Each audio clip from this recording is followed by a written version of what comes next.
तो आज की वीडियो से हम स्टार्ट कर रहे हैं चैप्टर नंबर 8 जिसका नाम है introduction to trigonometry. Normally trigonometry word को अगर हम डिटेल में देखें तो इसे हम 3 टुकड़ों में बांट सकते हैं, ट्राई, गोन और मेट्री। यहाँ पे ट्राई मतलब 3, गोन मतलब साइड और मेट्री मतलब मेजर। मतलब इसके अंदर हम ट्रायंगल के 3 साइड के मेजर से रिलेटेड चीजों को पढ़ेंगे। अब इसमें हम कौन से टाइप का ट्रायंगल लेंगे वो सबसे बड़ी बात है। इस पूरे लेसन में हम जितने भी ट्रायंगल देखने वाले वो नॉर्मली राइट एंगल ट्रायंगल्स होंगे, क्योंकि ट्रिग्नोमेट्री और उससे रिलेटेड जितने भी फार्मूले हैं सारे के सारे राइट एंगल ट्रायंगल पे ही लगेंगे। तो अगर हम एक ट्रायंगल ले ABC, सपोज कर लेते हैं कि बी पे राइट एंगल है। एक बात अच्छे से ध्यान रखना, क्वेश्चन में किस एंगल पे राइट ट्रायंगल है इस बात का पता होना जरूरी है। अब इस राइट एंगल से रिलेटेड बहुत सारी चीजें पता पड़ेगी जो हमें ट्रिग्नोमेट्री के अंदर पढ़ना है। तो नॉर्मली ट्रिग्नोमेट्री का यूज करके हम काफी लंबी डिस्टेंस को आसानी से पता कर सकते हैं। अब इस राइट एंगल ट्रायंगल में देखें तो अगर यहाँ पे हम रेशो की बात करें जो सबसे पहले स्टार्टिंग में हमको देखनी है, जैसा कि इसमें दिया था ट्राई गोन, मतलब जो 3 साइड है और मेट्री उनके मेजर, तो उससे रिलेटेड रेशो की बात करें। अगर इनमें 2 साइड का रेशो एक साथ में ले तो नॉर्मल हम कितने रेशियोज बना सकते हैं? यहाँ पे हम बना सकते हैं AB अपॉन AC। इसके अलावा हम बना सकते हैं BC अपॉन AC, और इसके अलावा हम बना सकते हैं AB अपॉन BC। और इसका अपोजिट भी पॉसिबल था, मतलब हम बोल सकते थे AC upon AB, same AC upon BC, इसके अलावा BC अपॉन AB। और इन 6 रेशो के अलावा कोई सा भी रेशो पॉसिबल नहीं है, क्योंकि इसमें 3 साइड है तो केवल 6 रेशो पॉसिबल है। अब सबसे पहले हमें इन रेशो के नाम सीखने पड़ेंगे। सपोज करें एक एंगल है थीटा जो एंगल C पे है, तो हम AB वाली साइड को बोलेंगे परपेंडिकुलर और AC वाली साइड को बोलेंगे हाइपोटेनियस और BC वाली साइड को बोलेंगे बेस। इस परपेंडिकुलर साइड को हम अपोजिट टू वर्टेक्स साइड भी बोल सकते थे। तो यहां पे AB अपॉन AC मतलब परपेंडिकुलर अपॉन हाइट, इसको हम साइन थीटा भी बोल सकते हैं।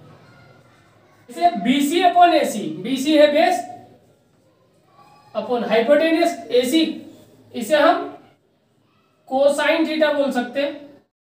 AB अपॉन BC मतलब AB है परपेंडिकुलर अपॉन BC है बेस, इसे हम टेंजेंट थीटा बोलेंगे।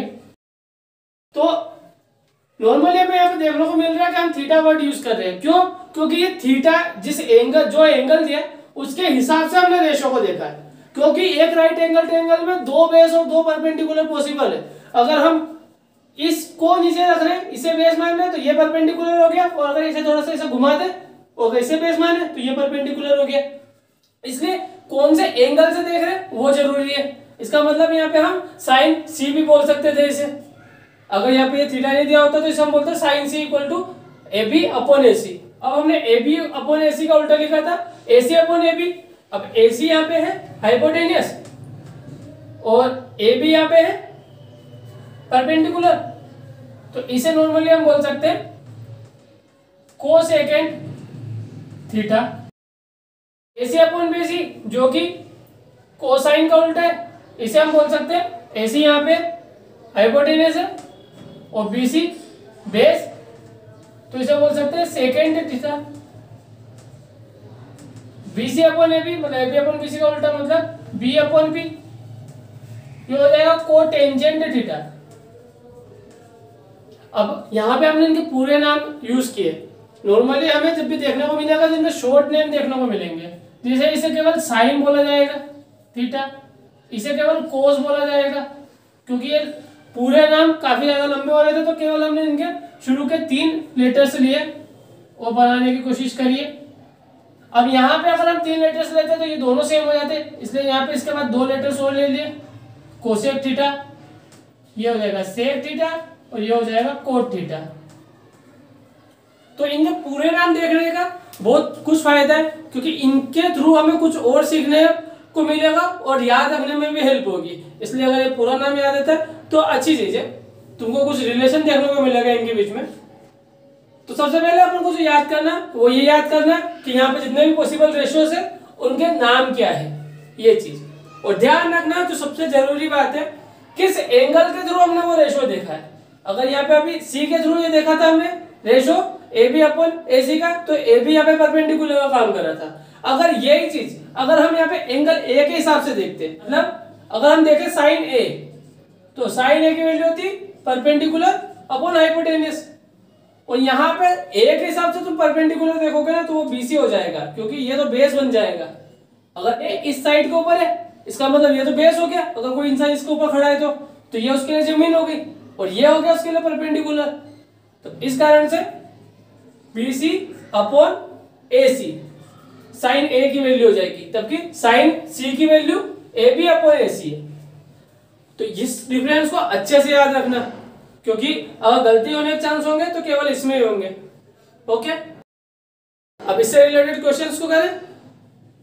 तो अभी तक जो सीखा है उसके थ्रू एग्जांपल फर्स्ट से स्टार्ट करते हैं और फिर एक्सरसाइज के कुछ क्वेश्चन करके देखेंगे। एग्जांपल फर्स्ट है, गिवन 10a इक्वल टू 4/3। हमें 10a 4/3 दिया है। Find the other trigonometric ratio of the angle a। हमें एंगल a के अदर ट्रिग्नोमेट्रिक रेशियो निकालने, और इस बात पे हमें जोर भी डाला है कि जो ट्रिग्नोमेट्रिक रेशियोज होते हैं वो एंगल के ऊपर डिपेंड करते हैं कि किस एंगल के जो देख रहे हैं। और जो क्लियर का है एंगल ए के थ्रू, इसलिए इस बात का ध्यान रखना। हमने नॉर्मली एक ट्रायंगल बनाया ABC, यहाँ पे हमें बताया नहीं था कि ये एंगल किस एंगल पे राइट एंगल है। तो यहाँ पे अगर तुम B लिखो C लिखो कोई सा भी लिखो चलेगा, राइट एंगल से भी बना सकते हो, पर ए राइट एंगल नहीं हो सकता। क्यों? क्योंकि जहां राइट एंगल होता है वहां से ट्रिग्नोमेट्रिक रेशियो नहीं बनाते। इस कारण से ए को साइड में रखा है, बी और सी में से किसी भी एक को यहाँ पे रख दो राइट एंगल के रूप फॉर्म में। अब हमें दिया 10a और नॉर्मली 10a मतलब टेंजेंट है, ये किसका रेशियो होता है? 10a रेशियो होता है परपेंडिकुलर अपॉन बेस का। तो हम लिख सकते हैं we know 10a equal to perpendicular upon base, और 10a की वैल्यू दी है हमें 4/3, मतलब p अपॉन b की वैल्यू हो गई 4/3। तो यहाँ पे परपेंडिकुलर क्या चीज है? तो अगर a के हिसाब से देखोगे तो परपेंडिकुलर मतलब उसके सामने वाली साइड, वर्टेक्स के अपोजिट साइड हो जाएगी BC अपॉन बेस जो कि हो जाएगा AB।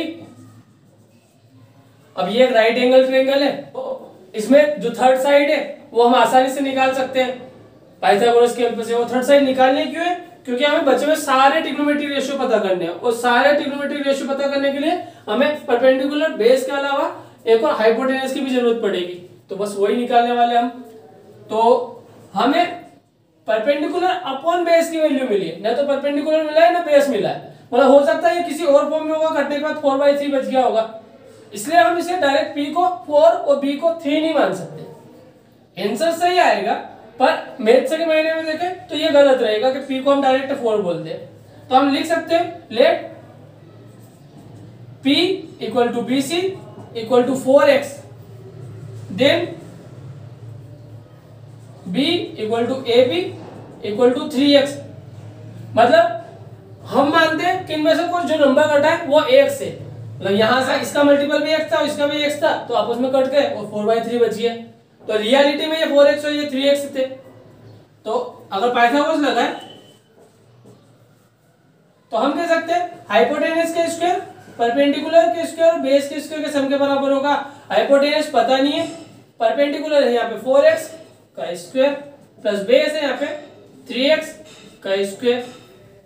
तो हाइपोटेनस की वैल्यू निकालना तो दोनों साइड में स्क्वायर रूट करना पड़ेगा, तो इसका स्क्वायर। ओके, स्टोरेज प्रॉब्लम की वजह से वीडियो ऑफ हो गया था, तो हमने यहाँ तक सोल्व कर लिया था और यहाँ तक शायद तक बता चुके होंगे कि हाइपोटेनस की वैल्यू निकालनी है। इस कारण से p और b का स्क्वायर किया, उसके बाद दोनों का स्क्वायर करने के बाद दोनों साइड में स्क्वायर रूट करा है। स्क्वायर से स्क्वायर रूट कट जाएगा, इसलिए एज बच जाएगा, और यहाँ पे स्क्वायर रूट आ जाएगा। दोनों को प्लस करें तो 25x स्क्वायर, 25 5 का होता है, x स्क्वायर x का स्क्वायर होता है, इस कारण से वो भी स्क्वायर रूट हट जाएगा और x की वैल्यू हो जाएगी 5x। अब हमें सारे अदर ट्रिग्नोमेट्रिक रेशियो निकालने, मतलब एक दिया है तो 5 और निकालने, तो वो निकाल के देखते हैं। तो सबसे पहले निकाल के देखें साइन ए, क्योंकि ए के मैनर में ही निकालना है हमें। तो साइन ए की वैल्यू हमने देखी थी परपेंडिकुलर अपॉन हाइपोटेनस, जिसे हम अपोजिट अपॉन हाइपोटेनस भी बोल सकते हैं। अब परपेंडिकुलर यहाँ पे आ रहा है 4x और हाइपोटेनस आ रहा है जो बाद में निकालना हमने 5x। इसे सोल्व करेंगे तो 4/5 आंसर आ जाएगा। इसके बाद देखिए कोस है जो कि था बेस अपॉन हाइपोटेनस, तो यहाँ पे बेस देखा था हमने 3x और हाइपोटेनस है 5x। x से x से डिवाइड करें तो आपस से 3/5। ये x से x हर बार डिवाइड होता जा रहा है, इसका आंसर बिना x के अगर इसे सोल्व करके देखेंगे तो भी सही आंसर आने वाला है। पर जैसा कि पहले भी बोला था कि अगर हम p को डायरेक्ट 4 मान लें तो वो गलत होगा, क्योंकि p की वैल्यू कुछ भी हो सकती थी, जैसे कि 4 3 जा और यहाँ पे 3 3 जा, मतलब 12 और 9, ये भी पॉसिबल था क्योंकि उसमें भी सेम आंसर देगा ये। तो अगर हम डायरेक्ट ये बात लिखते हैं कि यहाँ पे p की वैल्यू 4 है तो वो गलत ही हो जाएगा, ऐसा हम डायरेक्ट मान नहीं सकते, इसलिए हमने माना कि कुछ कट रहा होगा, वो उसका वो बाद में जाके भी आपस में कट जाएगा, इसलिए आंसर तो सही आने वाला है हमारा। अब हमें निकालना है कोसेक। तो नॉर्मली हम जानते हैं कोसेक जो हमने पहले भी लिखा था वो साइन का उल्टा लिखा था, मतलब p अपॉन एच साइन की वैल्यू थी और कोसेक की वैल्यू है एच अपॉन पी, जस्ट इसका अपोजिट। तो बस जस्ट इसका अपोजिट कर देते साइन का, तो आंसर मिल जाएगा हमें 5/4। ऐसा सेक के लिए देखें तो वो h/b है जो कि b अपॉन एच मतलब कोस का अपोजिट है, तो कोस की वैल्यू थी 3/5 तो इसकी वैल्यू हो जाएगी 5/3। और लास्टली देखें कोट a के लिए तो वो थी tan का अपोजिट मतलब 3/4।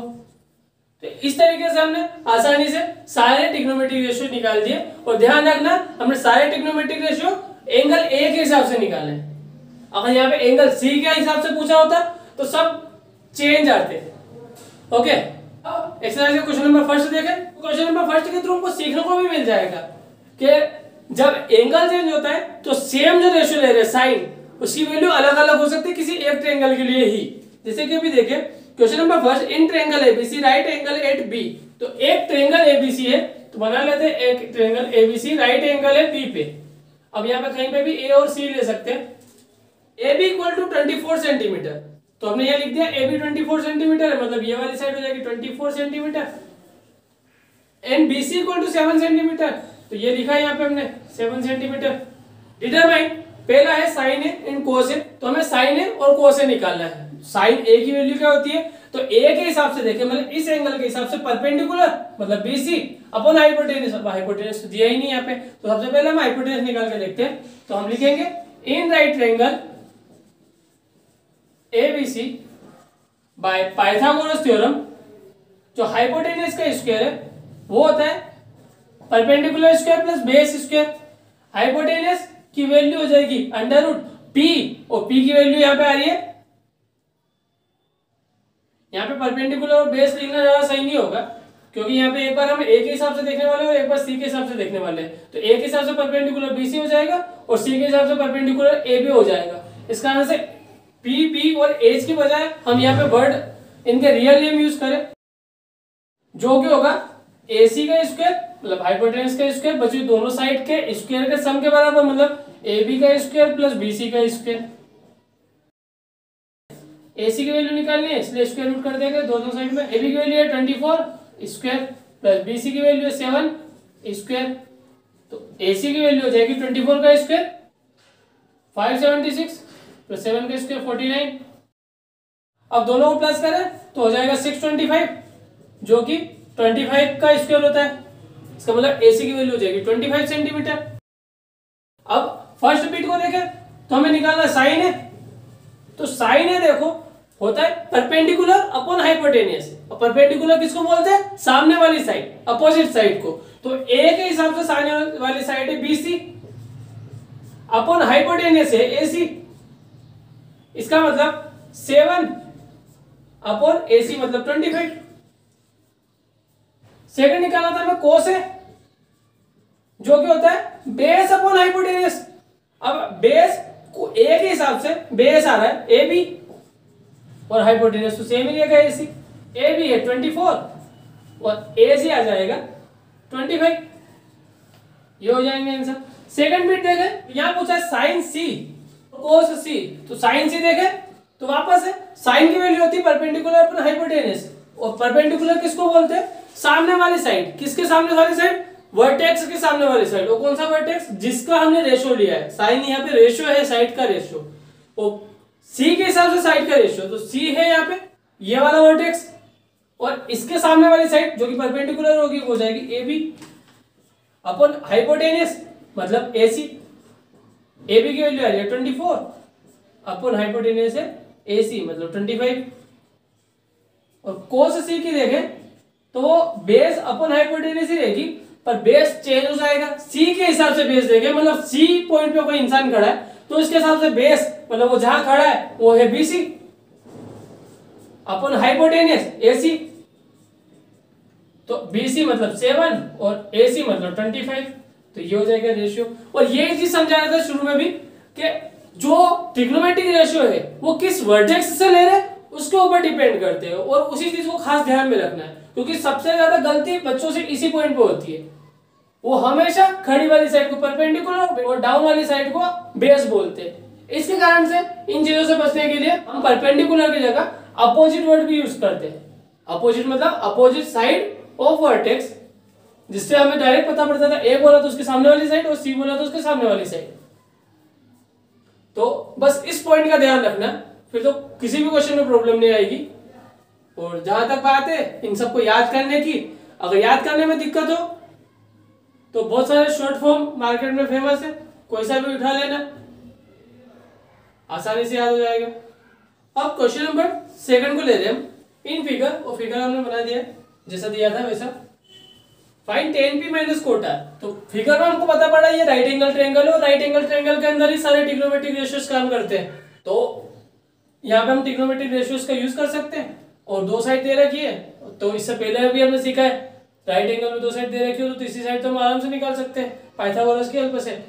और पाइथागोरस की हेल्प लगेगी नहीं लगेगी ये चीज देख लेते हैं। हमको निकालना है tan p, और tan p की वैल्यू होती है परपेंडिकुलर अपन बेस, और परपेंडिकुलर p के हिसाब से देखें तो सामने वाली साइड मतलब QR हो जाएगा, और QR दिया नहीं है तो ऑफ कोर्स पाइथागोरस की जरूरत पड़ेगी। लिख लेते हैं in right triangle PQR by Pythagoras theorem PR का स्क्वायर इक्वल टू PQ का स्क्वायर प्लस QR का स्क्वायर। यहाँ भी परपेंडिकुलर हाइपोटेनस और बेस वर्ड का यूज नहीं कर रहे, क्यों? क्योंकि एक बार रेशियोस P के हिसाब से और एक बार R के हिसाब से, तो जब भी अलग अलग एंगल के हिसाब से रेशियोस मिले तो P R और H को लिखने से बचे तो ज्यादा अच्छा रहेगा। PR का स्क्वायर मतलब 13 का स्क्वायर इक्वल टू PQ का स्क्वायर मतलब 12 का स्क्वायर प्लस QR का स्क्वायर जो कि पता नहीं है, और जो पता नहीं उसको एक साइड बचा हुआ एक साइड ले जाए। 13 का स्क्वायर होता है 169, 12 का स्क्वायर को इधर ले जाए तो माइनस में हो जाएगा, और 12 का स्क्वायर होता है 144 इक्वल टू QR का स्क्वायर। स्क्वायर हटाना है तो स्क्वायर रूट करना पड़ेगा बोथ साइड, इसका हट जाएगा स्क्वायर तो QR बच जाएगा। 169 में से 144 माइनस करें तो आंसर आता है 25, और स्क्वायर रूट के अंदर है तो 25 को स्क्वायर रूट से बाहर निकालेंगे तो आंसर आएगा 5। ये हो जाएगी QR की वैल्यू। सेंटीमीटर में दोनों चीजें इसलिए ये भी सेंटीमीटर में। अब जो हमें निकालना है वो आसानी से निकाल लेते हैं। सो tan p की वैल्यू हो जाएगी परपेंडिकुलर अपॉन बेस। अब p के हिसाब से परपेंडिकुलर मतलब उसके सामने वाली साइड QR है अपॉन बेस जो कि हो जाएगा जिसके ऊपर वो p पॉइंट मौजूद है मतलब PQ। अब QR की वैल्यू है 5 सेंटीमीटर मतलब 5, और PQ की वैल्यू जो कि हो जाएगी 12 सेंटीमीटर मतलब 12 सेंटीमीटर सेंटीमीटर कट जाएगा, इसलिए उसको शो करने की जरूरत नहीं है। कोट R निकालना था तो n cot R equal to cot R की वैल्यू हो जाएगी, रेशियो कोट की वैल्यू होती है बेस अपॉन परपेंडिकुलर। अब R के हिसाब से बेस देखोगे तो वो हो जाएगा R जिस चीज पे है मतलब ये वाली side QR upon perpendicular, perpendicular उसके सामने वाली साइड मतलब PQ। तो इसकी वैल्यू देखोगे तो ये भी 5/12 हो जाएगी, तो हम लिख सकते हैं सो tan p minus cot R equal 5/12 minus 5/12 मतलब 0। इस क्वेश्चन को काफी शॉर्ट भी कर सकते थे पर इसको शॉर्ट इसलिए नहीं करवाया क्योंकि अभी इस फॉर्म में हमको प्रैक्टिस करने को मिल रहा है। अगर चाहो तुम इसको शॉर्ट करना तो डायरेक्ट कर सकते हो, कोई वैल्यू निकालने की जरूरत नहीं है। तुम डायरेक्ट यहाँ टेन पी की वैल्यू लिखोगे तो पी के हिसाब से Q R by P Q हो जाएगा, और कोट आर मतलब इसके हिसाब से भी ये Q R by P Q हो जाएगा, और दोनों माइनस होंगे तो आंसर वैसे ही 0 हो जाएगा, मतलब एक वैल्यू भी निकालने की जरूरत नहीं पड़ेगी हमको। और इसको पूरा इसलिए सोल्व किया ताकि हम अभी प्रैक्टिस के फॉर्म में इसको सीख सके, अभी स्टार्टिंग फेज में, इसलिए अच्छी प्रैक्टिस हो जाएगी। उसके बाद डायरेक्ट ऐसा भी कर देना, किसी बात के नंबर नहीं कट पाएंगे। हाँ, अगर क्वेश्चन के मार्क्स से ज्यादा है तो हमको थोड़ा बड़ा करके दिखाना पड़ेगा, नहीं तो ये काफी छोटा हो सकता है, और ऐसे आइडियाज का यूज कर सकते हैं। क्वेश्चन नंबर 3 पे चले। क्वेश्चन नंबर 3 दिया है, if sin a equal to 3/4, जो कि हमने गिवन में लिखा है, calculate cos a and tan a, जो हमको निकालना है। अब सबसे अच्छी बात ये कि यहाँ पे एंगल a की यूज है, इसका मतलब हम परपेंडिकुलर हाइपोटेन्यूज बेस वर्ड का यूज कर ले तो कोई फिगर बनाने की भी जरूरत नहीं पड़ेगी। अब हम जानते हैं, we know sin a equal to होता है परपेंडिकुलर अपन हाइपोटेन्यूज, और इन्होंने दी वैल्यू 3/4 sin a की, तो वो परपेंडिकुलर अपन हाइपोटेन्यूज के बराबर हो जाएगी। तो इस हिसाब से हम मान सकते हैं late perpendicular equal to 3x है, देन हाइपोटेन्यूज की वैल्यू हो जाएगी 4x। अब नॉर्मल 3, 4 और 5 का कॉम्बिनेशन होता है, पर यहाँ पे इस कंफ्यूजन में मत पड़ना, यहाँ हाइपोटेन्यूज की वैल्यू 4 है ना कि बेस की, इसलिए यहाँ पे बेस की वैल्यू कुछ अलग आने वाली है। तो पाइथागोरस थ्योरम का यूज करें। अब यहाँ पाइथागोरस क्यों लग रही है, जबकि यहाँ पे कहीं पे भी नहीं दिया कि राइट एंगल ट्रायंगल है, तो ये बात कैसे कह सकते हैं, क्योंकि यहाँ पे sin a निकाला है, और जो ट्रिग्नोमेट्रिक रेशियोज होते हैं वो केवल राइट एंगल ट्रायंगल में लगते हैं, इसका मतलब 100% राइट एंगल ट्रायंगल होगा। तो यहाँ पे हो जाएगा हाइपोटेन्यूज का square perpendicular square plus base square के बराबर, तो हाइपोटेन्यूज की वैल्यू जाएगी √p² प्लस b²। इसका मतलब p की वैल्यू यहाँ पे है 3x का स्क्वायर प्लस b की वैल्यू यहाँ पे, b की वैल्यू यहाँ पे दी नहीं गई है, इसका मतलब हमने अंडर रूट यहाँ गलत किया, यह चेंज कर लेते, इस लाइन को हटा देते, हाइपोटेन्यूज की वैल्यू लिख देते यहाँ पे 4x का स्क्वायर, b स्क्वायर की वैल्यू निकाले, इसलिए इसे एक साइड में बचा हुआ एक साइड में 4x का स्क्वायर हो जाएगा 16x स्क्वायर, 3x स्क्वायर इस साइड में प्लस का इस साइड में माइनस का हो जाएगा, और 3x स्क्वायर की वैल्यू हो जाएगी 9x स्क्वायर। 16x स्क्वायर में से 9x स्क्वायर माइनस करेंगे तो आंसर आएगा 7x स्क्वायर, जो कि b स्क्वायर की वैल्यू होगी। b की वैल्यू निकालनी इसलिए स्क्वायर रूट करेंगे तो b की वैल्यू हो जाएगी √7 और x बाहर निकल जाएगा। अब हमें cos a और tan a निकालना है, जो कि आराम से निकाल सकते हैं हम। cos a जिसकी वैल्यू थी बेस अपॉन हाइपोटेन्यूज, और यहाँ पे हमने कोई नाम तो दिया ही नहीं है, इसलिए डायरेक्ट बेस और हाइपोटेन्यूज में वैल्यू पुट करें तो बेस की वैल्यू आ रही है √7 x अपॉन हाइपोटेन्यूज था हमारा 4x, डिवाइड करें तो √7/4। tan ने पूछा था, इसका मतलब p/b perpendicular upon base, p की वैल्यू यहाँ पे है 3x और बेस की वैल्यू यहाँ पे है √7x। इसे सोल्व करें, x से x कट जाएगा तो जाएगा 3/√7। तो इस तरीके से ये हमारा क्वेश्चन भी यहाँ पे सोल्व हो गया। अब बचे हुए क्वेश्चन को नेक्स्ट वीडियो में करेंगे। ओके।